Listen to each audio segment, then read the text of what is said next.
Hello Amos, today we are talking about the physics and today we are starting the new chapter of physics, work, energy and power. तो आज हम लोग start कर रहे हैं भौतिक विज्ञान का एक नया अध्याय, कार्य ऊर्जा एवं शक्ति। ये चैप्टर अपने आप में इतना इम्पोर्टेंट है क्योंकि लगभग फिजिक्स ये अकेले एक्सप्लेन कर देगा। लगभग फिजिक्स इसलिए एक्सप्लेन कर देगा क्योंकि बीच में आपको नजर आना चाहिए ऊर्जा, एनर्जी।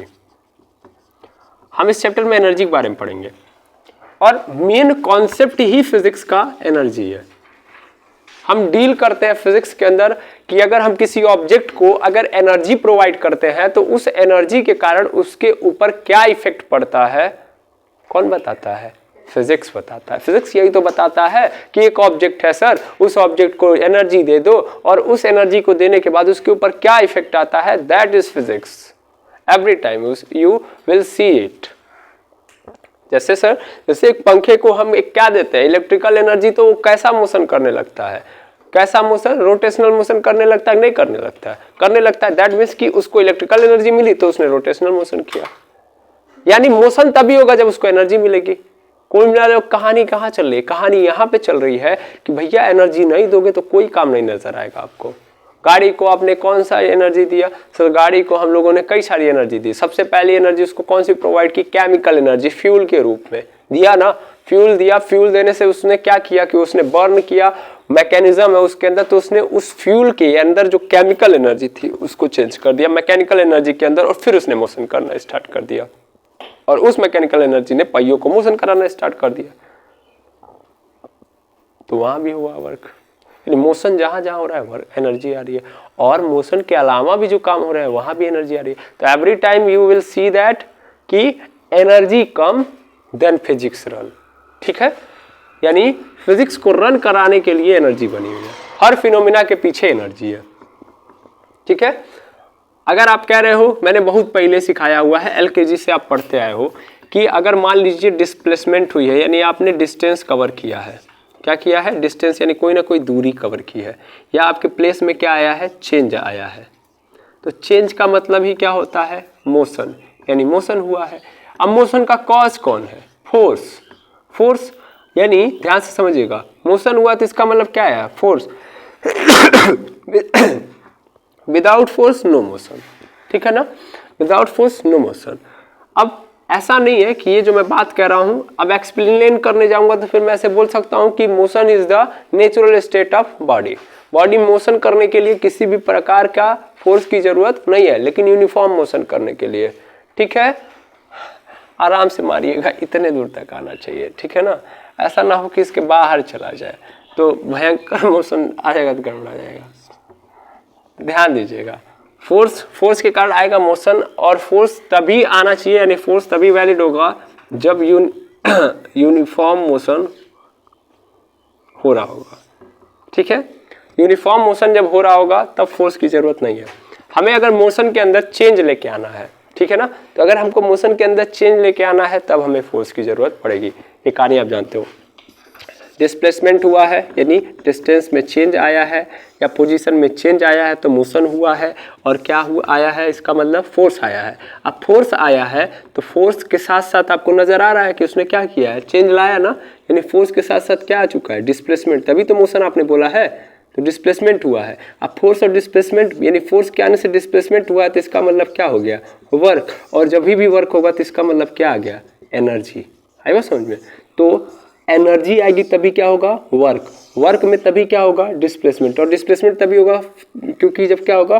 फोर्स आएगा। और फोर्स आएगा तो इसका मतलब वो पार्टिकल क्या करने लगेगा? मोशन। और मोशन का मतलब डिस्टेंस यानी पोजीशन के अंदर चेंज। तो कहानी स्टार्ट हमको लगती है कि यहाँ से हुई है, लेकिन स्टार्टिंग पॉइंट ये है एनर्जी, और फिजिक्स इसी को डील कर रहा होता है। ओके, तो it is the most important chapter for physics के पॉइंट ऑफ व्यू से देखा जाए तो। ओके, चलिए अब हम देखते हैं कि कार्य क्या होता है, यानी वर्क क्या होता है, इसको समझते हैं। ठीक है, देखो यार, कार्य को मैं समझा रहा हूँ, थोड़ा सा आप अच्छे से समझिएगा, ओके, ये बहुत इंपॉर्टेंट है। एक बात बोलिए, अगर मैं, बुरा मत मानिएगा, लेकिन बस मैं जस्ट एक्सपेरिमेंटल बात कर रहा हूँ और कुछ ऐसे आपको हर्ट करने का कोई फीलिंग नहीं है मेरे अंदर। मान लीजिए कि आप खड़े हैं, मतलब आपको मैं जा रहा हूँ और आपको खींच के एक थप्पड़ मार रहा हूँ, ठीक है, इससे क्या इफेक्ट पड़ेगा? फर्स्ट क्वेश्चन आपसे, ठीक है। मतलब मैंने बोला कि मैंने आपको एक थप्पड़ खींच के मारा, ठीक है, तो आपको क्या इफेक्ट पड़ेगा आपके ऊपर, बॉडी के ऊपर? सर क्या इफेक्ट पड़ेगा भाई? मतलब मैंने फोर्स लगाया, दैट मीन्स एक थप्पड़ मारा, एक थप्पड़ मारने का मतलब आपके ऊपर क्या किया है? आपके ऊपर फोर्स लगाया है। तो एक सेकेंड रुकिएगा, थोड़ा सा अर्थक्वेक का कंडीशन नजर आ रहा है, चलिए देखेंगे। तो सॉरी बंद करना पड़ा। तो ध्यान से मैं बता रहा था कि आपको कि अगर मैं मान लीजिए आपको एक थप्पड़ खींच के मारूं, ठीक है, तो इसके कारण आपकी बॉडी के ऊपर क्या इफेक्ट पड़ेगा? देख रहे हैं गड़बड़ा जाएगा, थोड़ा ध्यान से सुनिए, ठीक है। अगर मान लीजिए एक थप्पड़ मारा जा रहा है तो बॉडी के ऊपर क्या इफेक्ट पड़ेगा? That is not clearly we are saying to that. Sir क्या इफेक्ट पड़ेगा? हमको चोट लगेगा, यही तो होगा, यानी हमारे बॉडी के ऊपर चोट आएगा। लेकिन एग्जैक्ट क्या इफेक्ट पड़ेगा, यानी क्या मोशन होगा या क्या होगा, इसका हम कुछ एग्जैक्ट आइडिया नहीं लगा सकते।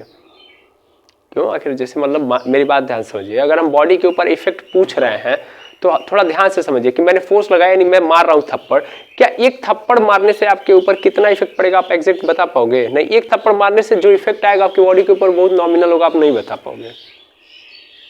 सर नहीं समझे, मैं बता रहा हूं आपको, समझिए। मान लीजिए मैं लगातार कई थप्पड़ कई घंटे तक मार रहा हूं आपको, after that you will consider that what is the main concept, की मतलब तब आप कंसीडर कर पाओगे कि कितना इफेक्ट आया आपकी बॉडी के ऊपर। एक घंटे बाद आप चेक करोगे, तब आपकी बॉडी को लगेगा कि हमारे ऊपर ये मेजर इफेक्ट आए हैं। यानी आप अपनी बॉडी के ऊपर इफेक्ट तभी लगा सकते हो कि आपके ऊपर, बॉडी के ऊपर कितना ये फोर्स मतलब अप्लाई किया, कितने देर तक, ठीक है। या मैं मार रहा हूँ, आप पीछे जाते जा रहे हो, तो कितना दूर तक मैं मारते हुए गया हूँ आपको, मान लीजिए यहाँ से आपके घर तक मारते हुए आपको गया मैं, ठीक है। तब आप बता सकते हो कि आप एक डेस्टिनेशन तक बता सकते हो कि यहाँ से यहाँ तक हमको मारे, इस कारण मेरा पैर टूट गया, इस कारण मेरा हाथ टूट गया, या इस कारण ये पूरा का पूरा क्या हो गया, ये प्रॉब्लम या ये चेंज आया समझ में? दैट मीन्स आप फोर्स को अकेले नहीं डिफाइन कर सकते कि यानी कि आप सिंगली ये फोर्स नहीं डिफाइन कर सकते कि एक सिंगली की एक थप्पड़ मारने में एग्जैक्ट इतना मतलब मैं 5 न्यूटन फोर्स लगाऊंगा तो कितना इफेक्ट आ जाएगा, ऐसे नहीं आप डायरेक्ट बता सकते। आपको ये जरूर बोलना पड़ेगा कि आपने जो फोर्स लगाया कितनी देर तक इस ऑब्जेक्ट के ऊपर फोर्स लगाया है, ये मतलब यानी ये जो फोर्स लगाया है या कितनी देर तक यह फोर्स लगाया है, तो यह चेंज आया है। यानी if you want to consider the change then you need to be consider the time और कंसीडर द डिस्टेंस।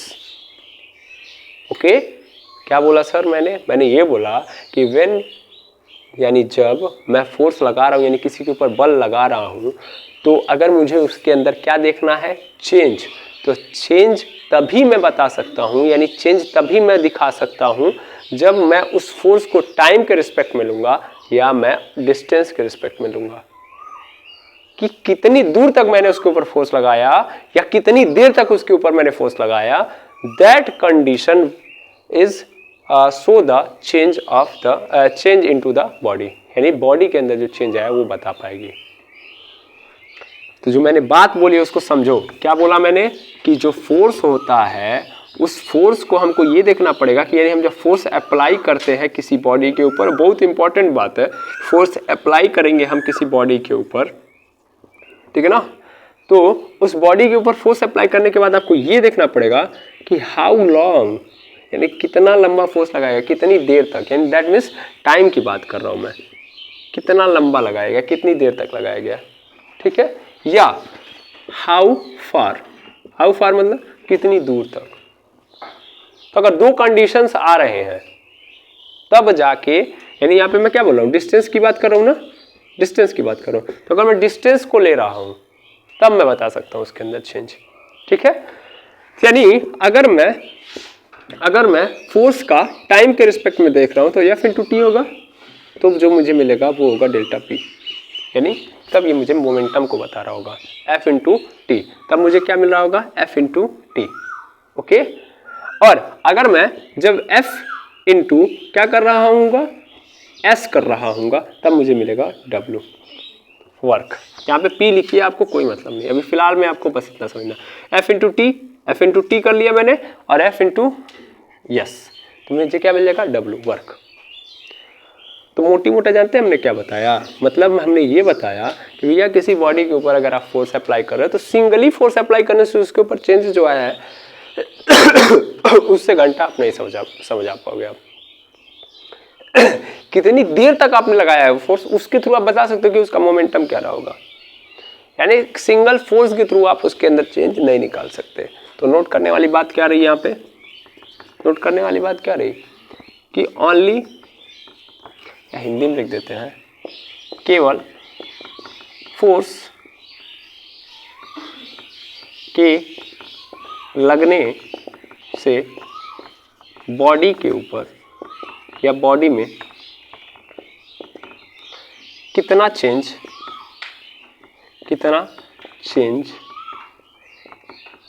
या क्या चेंज आया, ये बताना कठिन है ना। कैसे आसान है भैया, टाइम के रिस्पेक्ट में ले लो, कितनी देर तक तुमने अप्लाई किया, कितना दूर तक अप्लाई किया, ठीक है। तो बॉडी के अंदर जो चेंज आया वो आप दिखा सकते हो। आई थिंक आपको बात समझ में आ गई होगी, ठीक है, हाँ या ना। इसका मतलब सर एक बात जो हमको समझ में आ रही है वो ये समझ में आ रही है कि यार मोमेंटम और ये रहा वर्क, देखो मेरा हेडिंग पहला वर्क है तो अब मैं तुरंत वर्क पे पढ़ा रहा हूँ, लेकिन मैं कुछ अलग तरीके से पढ़ा रहा हूँ, अलग मतलब थोड़ा घुमा के आऊँगा वर्क पे। आ तो गया हूँ, डायरेक्ट लग रहा है कि मैं वर्क पढ़ा दिया हूँ, यानी वर्क स्टार्ट कर दिया, बट अभी थोड़ा सा समय समझो। मैंने क्यों ऐसा बोला कि भाई तुमको ये समझना पड़ेगा, क्योंकि यार फोर्स पढ़ते पढ़ते हम इतना समझ रहे हैं कि फोर्स से हम पता लगा सकते हैं कि किसी बॉडी के अंदर कितना चेंज आ जाएगा। यानी अगर हम 10 न्यूटन फोर्स लगा रहे हैं तो हम तुरंत बता देंगे कि इस बॉडी के अंदर कितना चेंज आएगा, नहीं, हम 10 न्यूटन का फोर्स कितनी देर तक लगाए हुए हैं तब हम बता सकते हैं कि इस बॉडी के अंदर कितना चेंज आया। सर नहीं समझ में आया, मतलब मैं कहूं कि एक बात समझो, इसका एग्जांपल मैं तुमको समझा दे रहा हूं, थोड़ा सा ये भी समझ लो, प्रैक्टिकली भी समझो। एम मास की बॉडी है, 10 किलोग्राम की बॉडी है, ऐसे समझो, एम मास भी हटा दिया मैंने, 10 किलोग्राम की बॉडी है और इसको मैंने 10 न्यूटन का फोर्स लगाया, 10 न्यूटन का फोर्स लगाया और इसको मैंने 100 मीटर दूरी पर ले जाके रख दिया, 100 मीटर की दूरी पर ले जाके रख दिया, समझ पा रहे हो। तो क्या 10 न्यूटन का फोर्स मैंने एक बार लगा दिया होगा, काम खत्म। 10 न्यूटन का मैंने अभी जस्ट मैं पकड़ूंगा इस 10 केजी के ब्लॉक को, एक बार मैंने क्या किया, उठाया, क्या किया, इसके ऊपर 10 न्यूटन का फोर्स लगाया तो 100 मीटर के बाद पहुंच गया होगा, नहीं सर। ये जो मैं बोल रहा हूं कि 100 मीटर दूरी गया है, ये 10 न्यूटन का फोर्स ने कांस्टेंट रूप से 5 मिनट तक लगाया, यानी 5 मिनट तक मैं उसको 10 न्यूटन के फोर्स से खींचते गया हूं, तब जाके वो 100 मीटर बाद गया है। समझ में आया, हाँ या ना। यानी इसमें मेन कंपोनेंट क्या दिख रहा है आपको, टाइम। यानी आप बिना टाइम के कैसे बता सकते हो कि 100 मीटर। अच्छा एक बात बताओ, तब इस कंडीशन में आप कोई भी 10 केजी के ब्लॉक को लोगे और 10 न्यूटन का फोर्स लगाओगे तो 100 मीटर दूरी पे पहुंच जाएगा, है ना। एक सेकंड रुकेंगे। तो इससे क्लियर ये हमको समझ में आया कि सिंगली फोर्स से हम नहीं डिफाइन कर सकते कि उस बॉडी के अंदर कितना चेंज आया है। यानी हमको चाहिए क्या कि टाइम लगाना पड़ेगा, ठीक है ना।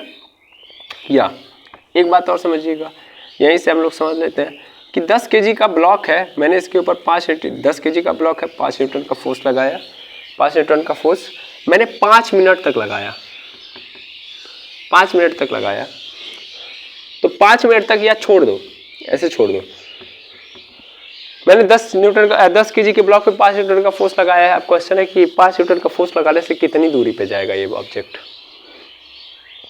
हो सकता है ये ऑब्जेक्ट किस पे जाएगा, हो सकता है ये ऑब्जेक्ट 5 मीटर पे जाए, 5 मीटर दूर जाए, या हो सकता है ये ऑब्जेक्ट, हो सकता है ऑब्जेक्ट 50 मीटर दूर चला जाए या 500 मीटर दूर चला जाए।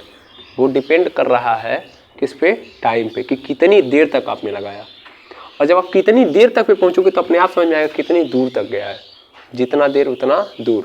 तो एक बात और भी समझ में आ रही है सर कि both are interconnected. How long how far, कितना देर कितना कितना दूर, कितना देर कितना दूर, जितना देर उतना दूर। हो रहा है ना, इंटरकनेक्ट हो रहा है कि नहीं हो रहा है, कि यानी बोथ आर इंटरकनेक्टेड, यानी इन दोनों के बीच में क्या है, रिलेशन है। इसका मतलब हम ये भी बोल सकते हैं कि मोमेंटम एंड वर्क में भी क्या है, आपस में रिलेशन है। Is that clear? मेरी बात आ रही है समझ में भाई? मैं अच्छा एक बात तो मैंने यहाँ पे क्या बोला कि 5 न्यूटन का फोर्स 10 किलोग्राम पे लगा रहा हूँ, तो अगर मैंने 2 मिनट तक लगाया तो 5 मीटर गया, 4 मिनट तक लगाया तो 10 मीटर पे चला गया, 6 मीटर तक लगाया तो 15 पे जा रहा है। इसका मतलब टाइम बढ़ रहा है तो उधर डिस्टेंस भी, यानी डिस्टेंस भी, यानी वहां से चेंज भी बड़ा हो रहा है कि नहीं हो रहा है, मेजर चेंज आ रहा है ना ऑब्जेक्ट के अंदर। तो मैं क्या समझूंगा, इसका मतलब मैं जितना टाइम ज्यादा देर तक फोर्स लगा रहा हूँ उतना ही दूर तक फोर्स ऑब्जेक्ट के अंदर डिस्प्लेसमेंट हो रहा है, यानी उतना ही ज्यादा दूर तक मोशन हो रहा है। Is that clear? I think दोनों का इंटरकनेक्शन आपको समझना चाहिए। ये बहुत बड़ा कॉन्सेप्ट है, छोटा नहीं है। मैं डायरेक्ट वर्क उठा के नहीं पढ़ा सकता, आपको इसको पकड़ना पड़ेगा, ठीक है?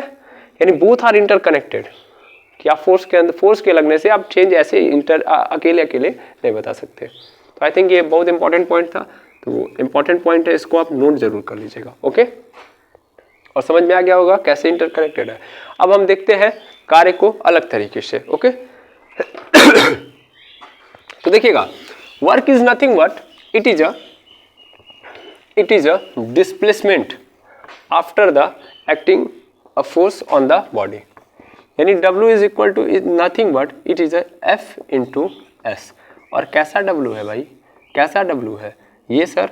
यहाँ पे ध्यान देंगे, यहाँ पे इन दोनों के ऊपर चूंकि फोर्स भी क्या है, वेक्टर है, और डिस्प्लेसमेंट भी क्या है, वेक्टर है, और दोनों वेक्टर का भी कैसा प्रोडक्ट है, डॉट प्रोडक्ट है।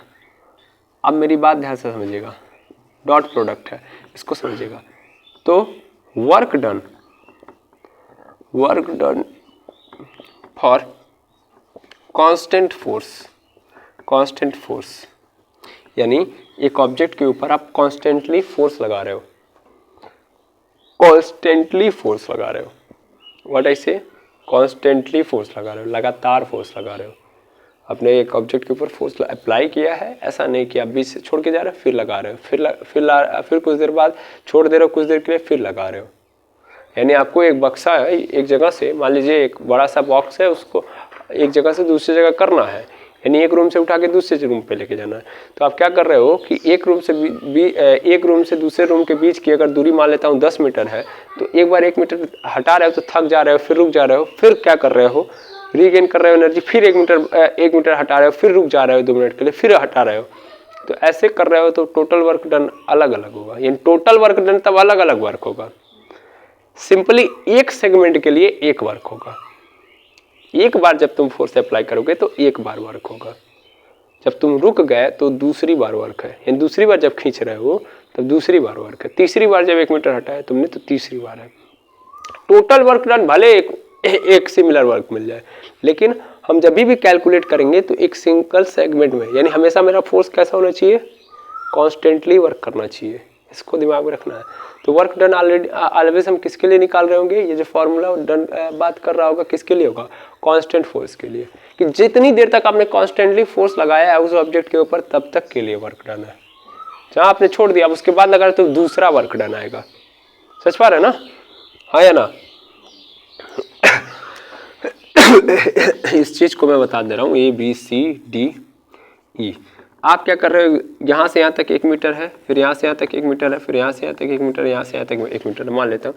तो एक बक्से को उठा के अगर मान लीजिए आपने एक बार में ए से लेके पहुँचा दिया कहाँ पे, ई में, ई पर, तो ये जो वर्क डन होगा वो सिंगल होगा, एक होगा, सिंगल होगा। लेकिन मान लीजिए आपने ए से बी पे पहुँचाया, फिर रुक गए आप कुछ देर के लिए, फिर बी से सी पे पहुँचाया, फिर रुक गए कुछ देर के लिए, फिर सी से डी पे पहुंचाया, फिर डी से ई पे पहुंचाया। तो आप देखो यहाँ से ए से जब ई तक लेके गए हो तो आपने कांस्टेंट फोर्स लगाया है, लगातार फोर्स लगाते गए और ई पे पहुंचे तभी रुके हो, यानी अपने फोर्स को कहीं पे ब्रेक नहीं किया है ना, फोर्स हमेशा लगाए रहे।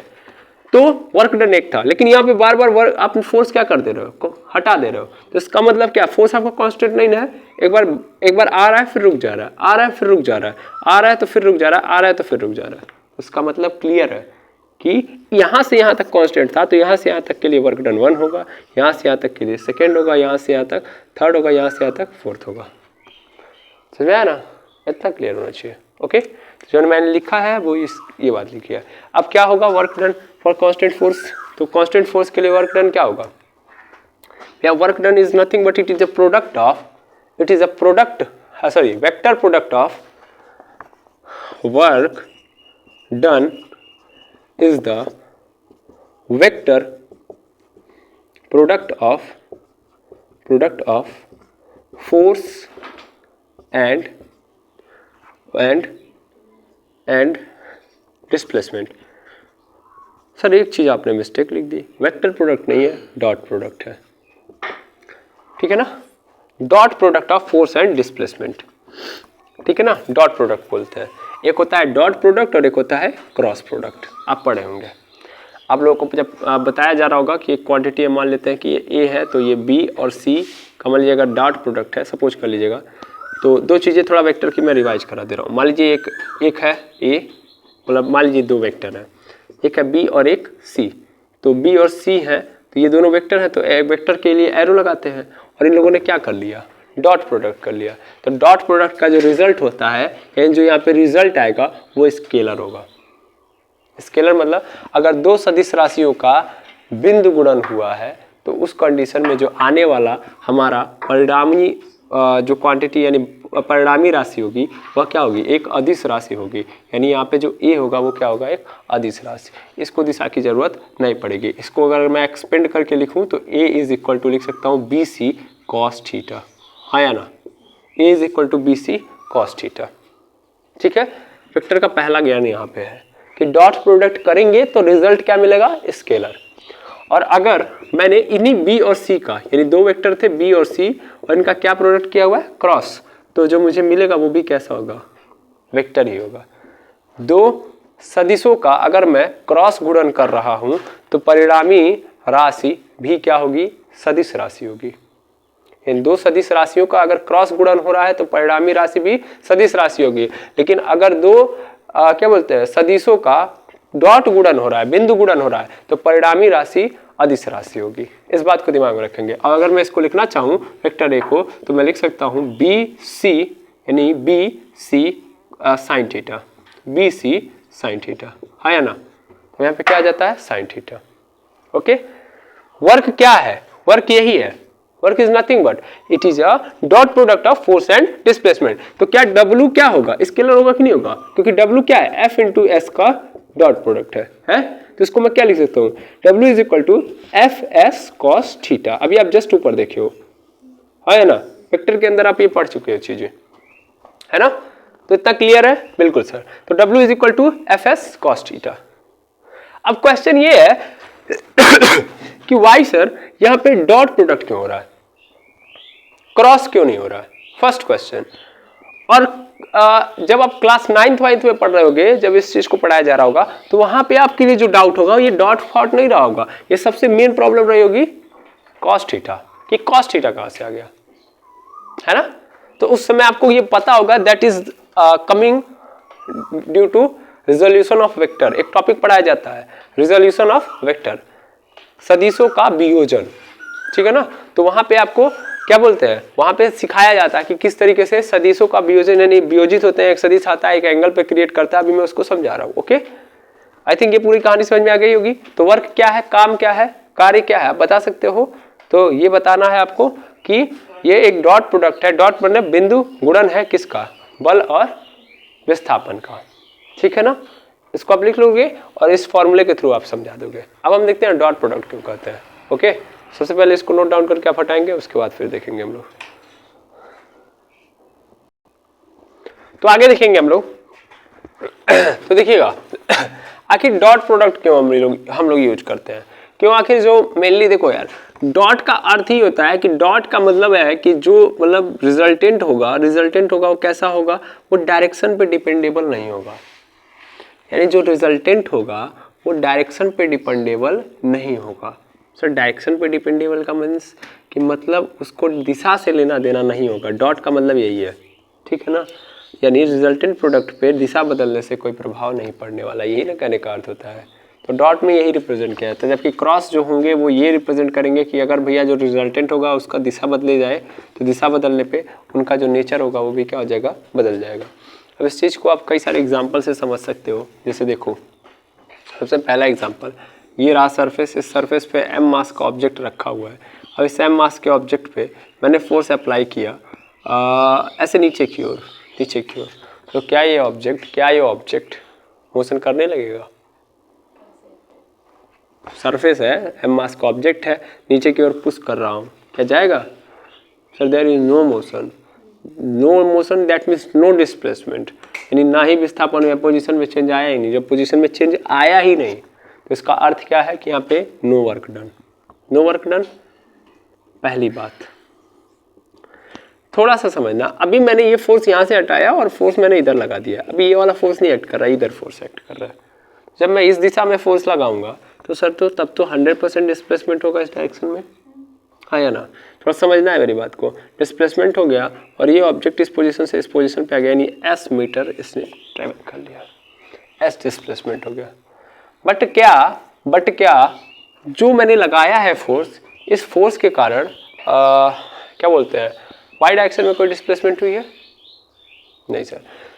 यार देखो यार, ऊपर नीचे की ओर लगाना मतलब वाई डायरेक्शन, आगे पीछे लगाना दैट मीन्स एक्स डायरेक्शन। अभी मैं आगे की ओर लगाना दैट मीन्स एक्स डायरेक्शन है। क्या एक्स डायरेक्शन में जब मैं लगा रहा हूँ तो वाई डायरेक्शन में कोई चेंज? No change. जब मैं वाई डायरेक्शन में लगा रहा हूँ तो एक्स डायरेक्शन में कोई change? No change. That means जब मैं y में लगा रहा हूँ, अच्छे से समझना, जब मैं y में लगा रहा हूँ तो x में कोई रिप्रेजेंटेशन नहीं, x डायरेक्शन में कोई फर्क नहीं पड़ रहा है, और x में लगा रहा हूँ तो y में कोई डिस्प्लेसमेंट नहीं आ रहा है, यानी y में कोई चेंज नहीं आ रहा है ना। तो इसका मतलब क्या हुआ, दोनों both are independable to each other, दोनों अलग अलग है, आपस में क्या है, अलग अलग है, दोनों का एक दूसरे से लेना देना नहीं है, इन दोनों डायरेक्शन अपने आप में अलग अलग इफेक्ट रख रही है। अगर मैं y में लगाऊं तो x पे कोई फर्क पड़ने वाला नहीं है, x के अंदर कोई चेंज नहीं आ रहा है, समझ पा रहे हो ना?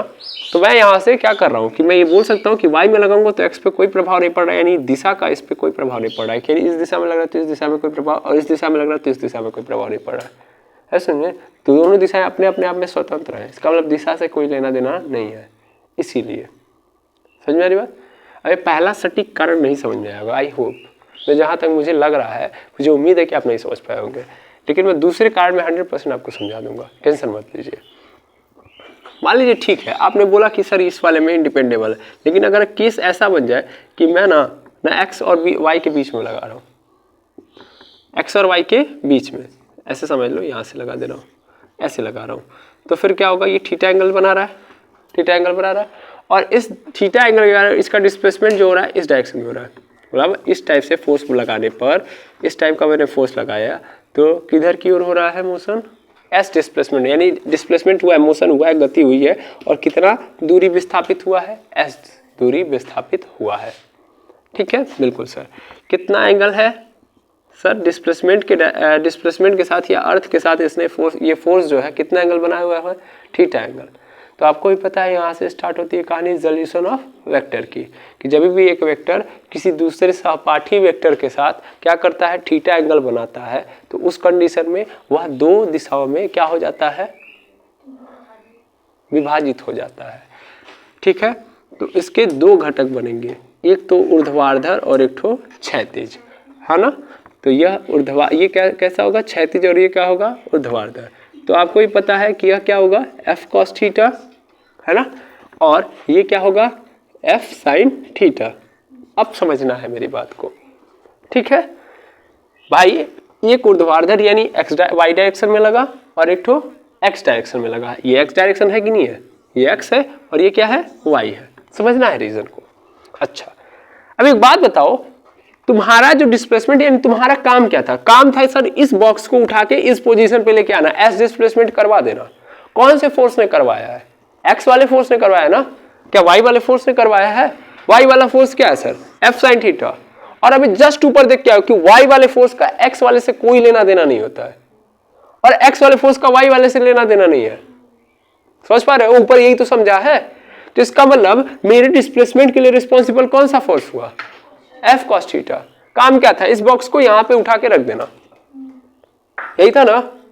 ओके, तो इसका मतलब इस फोर्स के कारण डिस्प्लेसमेंट आया है मेरे बॉक्स के अंदर, इस फोर्स के कारण कोई डिस्प्लेसमेंट नहीं आया है मेरे बॉक्स के अंदर, तो या बॉक्स के साथ में। तो इस कंडीशन में this force is not responsible in work done, तो यही फोर्स लूंगा मैं। अब अच्छे समझना, यही फोर्स लूंगा मैं। अब मैं इस फोर्स को लेके आऊंगा F cos theta into S, मतलब लिखूंगा कॉस थीटा आ गया कि नहीं आ गया, कॉस थीटा आ गया। अब मैं, मुझे भी पता है कि मैं इसको सही तरीके से लिख दूं, तो एफ एस कॉस थीटा लिखूंगा कि नहीं लिखूंगा। और जब भी अभी जस्ट इसके ऊपर मैं पढ़ाया हूं कि जब भी अगर कोई भी दो वेक्टर्स हैं, क्योंकि हमको भी पता है कि ये भी वेक्टर ये भी वेक्टर, दोनों वेक्टर है कि नहीं है भाई। बल भी एक प्रकार का क्या है, सदिश राशि है, और विस्थापन भी क्या है, एक सदिश राशि है। तो अगर दो सदिश राशियों के साथ एक कॉस थीटा घूम रहा है, तो इसका मतलब 100% ये अदिश गुणन है। अदिश गुणन का मतलब सिंपल ये डॉट प्रोडक्ट की कहानी बन रहा है, यानी ये क्या होगा, एफ डॉट एस, है ना। तो इनका जो रिजल्टेंट होगा वो क्या होगा, स्केलर क्वांटिटी। समझ पा रहे हैं। तो W इसीलिए इन दोनों का क्या है, डॉट, क्योंकि इनके साथ ऑलवेज क्या आएगा, कॉस थीटा। कॉस थीटा आ रहा है क्योंकि ये कॉस थीटा रिस्पॉन्सिबल है एक्स डायरेक्शन में वर्क कराने के लिए, क्योंकि वाई डायरेक्शन से ये बिल्कुल मुक्त है, ठीक है ना, हाँ या ना। पहला क्लियर समझ में आ गया, कॉस थीटा घूम रहा है इसलिए, ठीक है। तो कॉस थीटा होने के कारण एक पहली चीज कहानी समझ में आएगी। दूसरा, W को और डिफाइन करते हैं, तो W जो होता है ये बता रहा है, ये एफ कॉस थीटा ये बता रहा है कि भैया हमको जो दो लेंगे, हम दो में से एक जो होगा, मतलब हम एक कंपोनेंट लेंगे, ऑलवेज जो कंपोनेंट होगा वो ऑलवेज अलोंग टू क्या होगा, या तो डिस्प्लेसमेंट, यानी फोर्स का अगर हम ले रहे हैं तो फोर्स का वो कंपोनेंट जो डिस्प्लेसमेंट यानी एस के अलोंग चल रहा है वही हमको लेना है। भाई ये वाला भी तो मैं लेके वर्क डिफाइन कर सकता हूं, लेकिन क्या ये वर्क के अंदर आ रहा है, थोड़ा सा क्रिटिकल है, समझिए मेरी बात को। हम रियल लाइफ में जो वर्क काम समझते हैं और फिजिक्स के पॉइंट ऑफ व्यू से जो काम देखते हो थोड़ा चेंज है। ऐसा नहीं कि जो काम आप रियल लाइफ में कर रहे हो same to same daily life के अंदर कर रहे हो, सेम टू सेम फिजिक्स भी वही कर रहा है कि झाड़ू लगाना है दैट इज वर्क, फलाना काम करना है दैट इज वर्क, ऐसे नहीं। फिजिक्स अलग लैंग्वेज में बता रहा है आपको, थोड़ा सा डिफरेंट फिनोमिना रखता है, समझ पा रहे हैं ना। फिजिक्स का पॉइंट ऑफ व्यू वर्क के लिए क्या है कि भैया वही फोर्स अप्लाई होनी चाहिए जिसे मैं जिस डायरेक्शन में चाह रहा हूं कि काम हो, उस डायरेक्शन में जो फोर्स लगा है वो डायरेक्शन में चाहिए। अब मैं दो ही डायरेक्शन में चाह ही सकता हूं, या तो मैं एक्स डायरेक्शन में चाहूंगा या तो वाई डायरेक्शन में चाहूंगा, हाँ या ना। तो एक्स डायरेक्शन में मैंने जितना काम किया उसके लिए अलग फोर्स होगा, और वाई डायरेक्शन में जितना मैंने डिस्प्लेसमेंट लाया उसके लिए अलग फोर्स होगा, हाँ या ना। समझ में आया, हाँ। तो उस कंडीशन में अच्छा एक बात ध्यान से समझो, एफ साइन थीटा की वजह से कोई फोर्स के अंदर ऊपर की ओर कोई अगर नहीं आ रहा तो कोई मतलब नहीं है, ठीक है ना। थोड़े से अच्छे समझ लो लास्ट में कि यानी कंपोनेंट ऑफ एफ, यहां पे मैं लिखूंगा component of F along to s into s in dot s, हाँ या ना। जो f का कंपोनेंट है along के किसके, s के along, और multiply by displacement. In displacement के along में जो फोर्स का कंपोनेंट या फोर्स का जो घटक आ रहा है उसको लेना है मुझे, और उसके साथ डिस्प्लेसमेंट का गुणा करना है, तो वो कार्य बनेगा। पहली बात। दूसरी बात सुन लो, या मैं ये भी ले सकता हूं, ऐसा जरूरी नहीं कि अभी मैं ऐसे चाहूं तो फोर्स को छोड़ो मैं डिस्प्लेसमेंट को ले सकता हूं, डिस्प्लेसमेंट का एंगल यहां से क्रिएट कर सकता हूं, नहीं कर सकता हूं भाई। इसको मैं एक अलग रेफरेंस वैल्यू मान लूं तो फिर ये तो थीटा ये बना रहा होगा, तो इसके दो एंगल बनेंगे। तो हम एस का वो कंपोनेंट लेंगे जो एफ के अलोंग चल रहा होगा, समझे नहीं समझे। तो यानी मैं यहां से ये भी लिख सकता हूं कि component of S along to F, है वो समझ में, इनटू एफ, हाँ। तब मैं एस को वो लूंगा, मतलब एस को लूंगा। इसका मतलब यहां पे क्या हो जाएगा, W इज इक्वल टू, यहां पे अगर मैं देखूं तो F cos theta into S होगा, है या ना।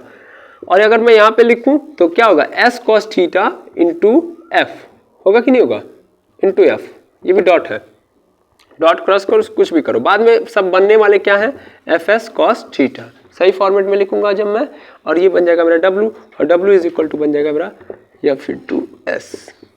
क्लियर है, हाँ या ना। तो इतनी बात समझ में आ गई क्यों डॉट प्रोडक्ट लेते हैं। डॉट प्रोडक्ट क्योंकि कॉस थीटा आता है, कॉस थीटा के रूल के कारण भी, और दूसरी बात ये इंडिपेंडेबल है, ठीक है ना, both are independable to each other. Clear है ये बात। चलिए, तो वर्क के बारे में इतना आपने समझ लिया, इन चीज़ों को आप नोट करिए, थोड़ा सा आप समझिए और आगे वर्क को और अच्छे से। अब जो बातें हैं इनको इंपॉर्टेंटली समझ लीजिए। क्या है समझना इसमें? पहली बात तो वर्क की ये है कि वर्क का जो यूनिट होता है वो होता है न्यूटन मीटर। क्या होता है? Newton metre. इसको थोड़ा सा और अगर हम लोग कर लें तो न्यूटन मीटर को हम लोग क्या लिख सकते हैं? न्यूटन का मतलब होता है kg metre into second square, into metre यानी kg metre square upon second square. या यहीं से आप डायमेंशनल फार्मूला भी लिख सकते हैं, ml2T−2, है कि नहीं है ना?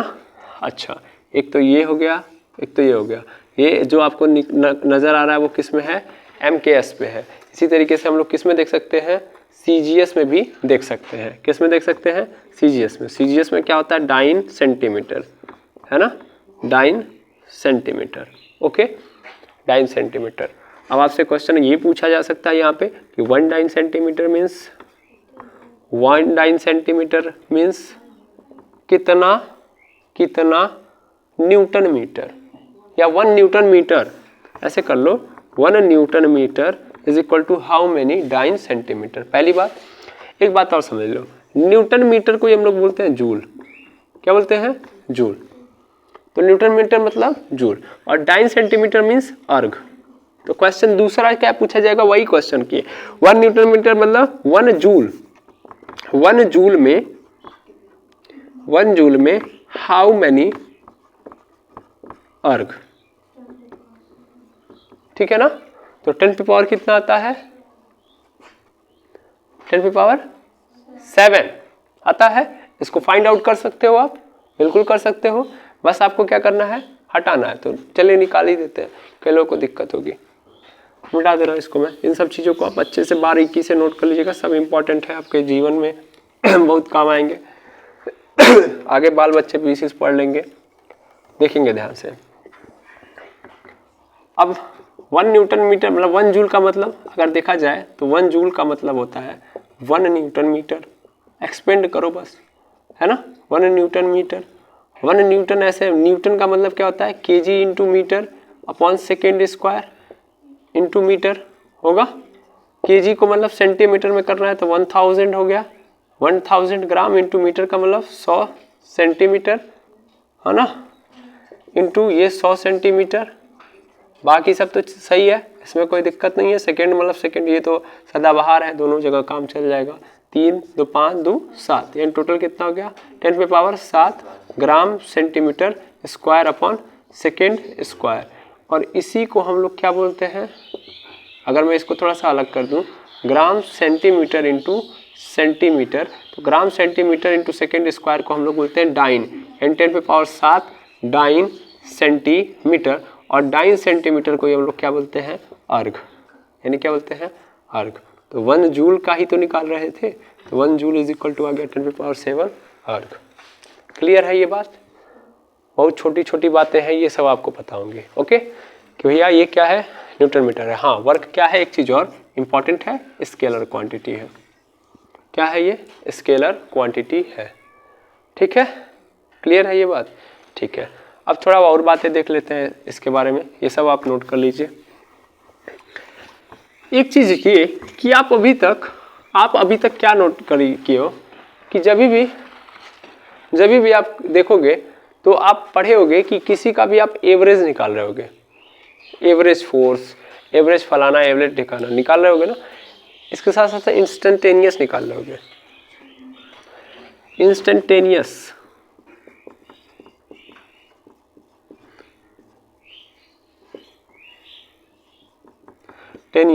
Work will be not defined,